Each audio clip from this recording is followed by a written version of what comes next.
Welcome back to Grief Inspired. My name is Catherine McNulty, and today we are talking about depression, the depression stage of grief. Here at Grief Inspired, I give you practical education and tools that you can use to help you navigate the grief process. In addition, I give you hope and inspiration that you can make it through your grief process. And that if you are willing to process your grief, one day you will be able to look back and be able to say that you are living your life stronger than grief. You know, there was a period of time after I lost my son that I was convinced that I was just supposed to be miserable, that this was my lot in life, was for me to suffer, and that I was going to be miserable for the rest of my life. And if that's how you are feeling because you are in the depression stage of grief, I want you to know that it gets better, that it can get better, that you can live your life stronger than your grief.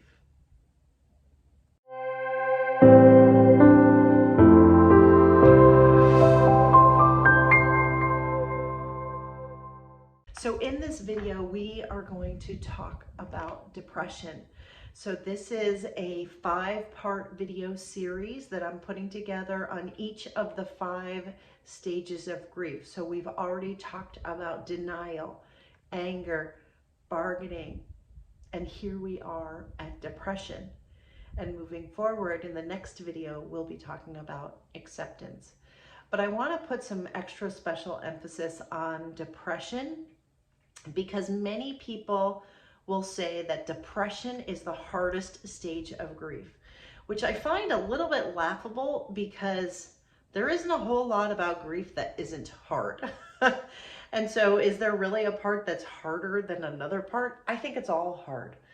But some people say that depression is the hardest part of grief because it lasts the longest. And that may be true. And we have to be very careful when we talk about our depression and depression in grief, how long it lasts and what it is and why it's there. Now, I do want to point out that the 5 stages of grief were coined by Elizabeth Kubler-Ross. She was helping people as they approached their own death. So she was a physician, and as they were getting closer to their own pending death, depression became a very real part of the process for them. When you think about your own death and you know that that is coming, it can make you feel very depressed. And that is a normal and natural part of that grief process. And so I just want to be able to contrast that with what you may be experiencing. Those who are dying get depressed because of what is coming.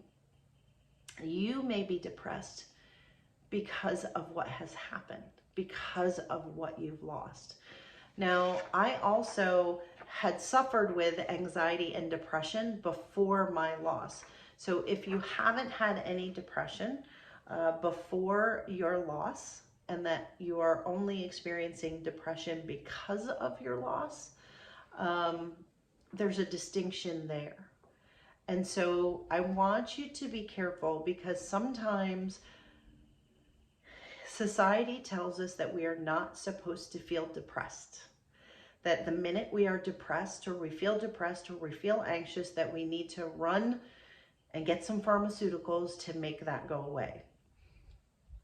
When we talk about depression in grief, which can be very different from clinical depression from other biochemical reasons, depression is a very real part of grief. So if you are depressed, I want you to know that it isn't because there is something wrong with you. We need to feel our depression. And let's think about it. The reason why you are depressed is because if we go back to the definition of grief, right? Grief is the emotional response to loss. Losing the people that we love is loss. And it leaves us feeling sad. And sadness, when you take it for more than just a moment, is what we call depression. And so I want you to think about for a minute that we want to make our depression go away. It's not good to feel depressed. But I also want you to know that the reason why you do feel depressed is because you miss someone that you loved so very much. And so your depression is justified. Your depression is, of course you're sad. Of course you're depressed. You've lost your husband, your child, your friend, your parents, whoever it is, your wife. Of course you're sad. Of course you're depressed. The thing about depression that can often be really hard as well is that it is mentally, physically, and emotionally taxing. And sometimes we feel as if we have no control over it, right? So you may know the experience. I talk in a lot of videos about, the dark cloud of grief, where you get to the point where you don't remember what it feels like to be happy. And sometimes you don't want to feel happy because this happened to you, because your loved one is gone, because you won't hold them, touch them, kiss them, whatever it is, be with them, spend memories with them, make new memories with them. This can make us feel depressed. And it is a normal and natural response to losing someone you love. Now, you can also, so there's a certain period of time where you have to be okay with your depression. And you have to say, not beat yourself up for being depressed and not saying, this just isn't like me. I can't snap out of this. Like, that's what a lot of people say. I just want to snap out of this. I just want to get over it. I just want to fix it. And I was one of those people. But sometimes you need to just sit with it and need to let it be. And you need to be able to tell yourself, you know what, I'm depressed today. I miss them a lot. And depression isn't necessarily easy. But in time, once you've taken time to be depressed, taken time to grieve, you can start doing things to help you. And I like using the term crawl your way out of grief, because for me, that's what it was, crawling out of the depression. And that it was something that you have to be active to try to do. And I think that people who don't want to do that choose to stay in depression. And that's a choice, and you can stay in depression. Usually the folks who are watching my videos are not the ones that want to stay depressed forever. So you stay depressed as long as you feel you need to be depressed. And when the time comes when you get really sick and tired of being depressed, and that's what happened to me, I said, I need to do something. I don't want to be depressed like this forever. And that's where there's things that you can do in my courses, all of the tools that I put together. Watch more of these videos, my grief journal. That helps. It helps when you share your story, when you talk it out, when you find somebody who you can talk to in a safe and judgment-free environment. These things will all help you, right? Getting physical exercise of any kind, just getting yourself, at some point you might have to force yourself, right, to get up and take a shower and go out for a walk and put your feet on the ground, or go look at the ocean, or take a hike. Sometimes you have to do these things to build some momentum so that you can start feeling a little bit better. And then when you're done being depressed, you can focus on why you are depressed. and how much you love them. And then oftentimes I'll ask people in your depression, what would your loved ones say to you? Would they want you to stay depressed? Or would they want you to learn how to live your life again? Would they want you to find resources and tools and find that inner strength to just do more for yourself, to protect yourself, to provide yourself with self-care, to stop beating yourself up, to stop sitting in the situation that you're in and saying, I want to do something about this. I don't want to stay here depressed and sad for years. Because sometimes people will do that. And I had the experience where I got so familiar being depressed that I couldn't think of anything else. And that my depression became tied to my memory of my son. And I thought if I gave up the depression, if I gave up being sad, if I gave up I was wallowing. And if I gave that up, that somehow it meant that I didn't love him, that I was letting him go. And so I stayed and I wallowed for far longer than I should have. But there was a time when I said, I've had enough. I'm tired of being miserable. This is awful. And it's not who I was. And it's not who I was with him. And it's not who I would have been had he lived. And it was not who I wanted to be in the future. And so I didn't have all the tools. And I didn't know how to pull myself out of my depression. But I figured it out. And so that's why in my courses and on this channel and in all the videos, I want to give you those tools so that you have them, so that you can pull yourself out of the depression and into your future. Because what comes next when you decide that you have been depressed long enough, and no one can tell you that is all you, and you can stay there as long as you want. No one has any right to tell you otherwise.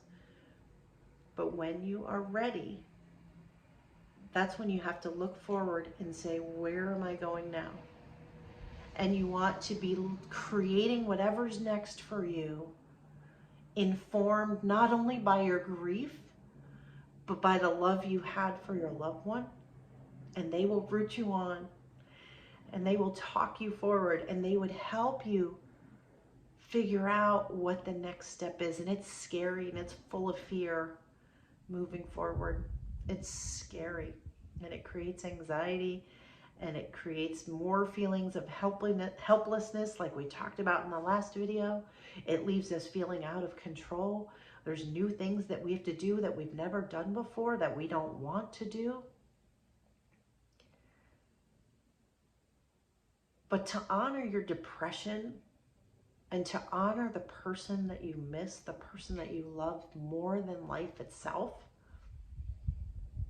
the person that in the last video, like I said, you would have been willing to give up your life for in the bargaining 2 videos ago. No, last video.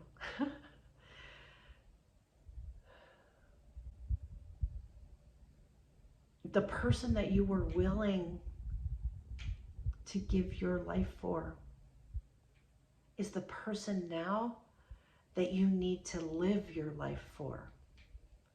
And so your job out of the depression, when you decide that your depression is over, is to find a way to keep going and to find a way to move forward. And if you need help with that, if you feel like you're stuck, reach out to me at GriefInspired@gmail.com. You know I'm there. You know I'll listen. You know I'll comment. Because that's what I do. And the goal of all of this is to get through these stages, to grow during them, to build strength in grief. So that one day you can look back and you can say, I am living my life stronger than grief. You deserve that. You deserve to feel like you've conquered your grief. You deserve to feel stronger than grief. You deserve to find a future that works for you, for the time that you have here on this planet, however short or however long it is. If you've watched this video this far, 16 minutes in, you are not ready to give up. So I'm telling you that you can fight and you can become stronger than your grief. And I will do everything in my power to help you with that, because that is my mission and my purpose and my legacy for my son, Jackson Robert. And it's my way of redefining how we all grieve,